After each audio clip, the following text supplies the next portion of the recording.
అనంతపురం జిల్లా తాడిపత్రిలో భారీగా గోవా మద్యం పట్టుపడింది. పుష్ప సినిమా తరహాలో లారీలో ప్రత్యేకమైన బాక్స్ ఏర్పాటు చేసి గోవా నుండి అక్రమంగా మద్యం తరలిస్తున్న వ్యవహారాన్ని పోలీసులు గుట్టురట్టు చేశారు.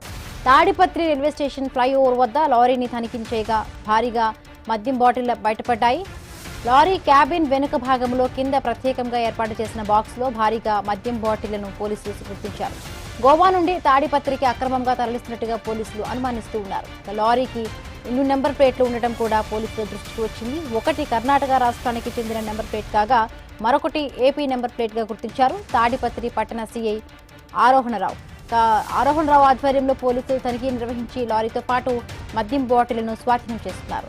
అక్రమ మద్యం రవాణా వెనుక ఎవరున్నారనే కోణంలో పోలీసులు దర్యాప్తు చేస్తున్నారు. నిందితుల వివరాలు, మద్యం రవాణా మార్గంపై పోలీసులు ఆరా తీస్తున్నారు.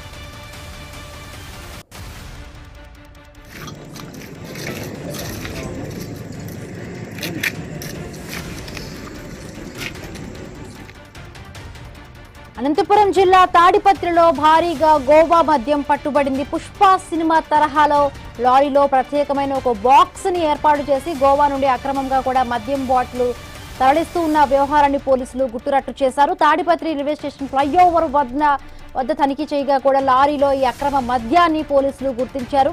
లారీ క్యాబిన్ వెనుక భాగంలో కింద ప్రత్యేకంగా ఏర్పాటు చేసిన బాక్స్ లో ఈ మద్యం బాటిల్ను గుర్తించినట్టుగా తెలుస్తోంది.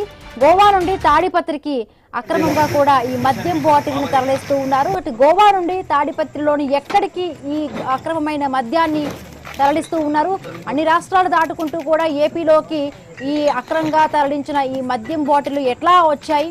సో ముఖ్యంగా కూడా ఈ లారీకి 2 నెంబర్ ప్లేట్లు ఉన్నట్టుగా కూడా పోలీసులు గుర్తించారు. ఒకటి కర్ణాటక స్టేట్ కి చెందిన ఒక నెంబర్ ప్లేట్ కాగా ఏపీకి చెందిన మరొక నెంబర్ ప్లేట్ కూడా ఉన్నట్టుగా కూడా పోలీసుల తనిఖీలో బయటపడింది.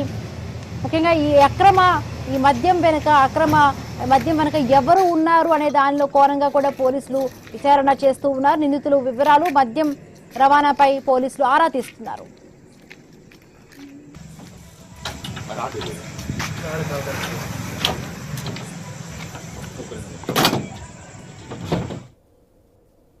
రాజన్న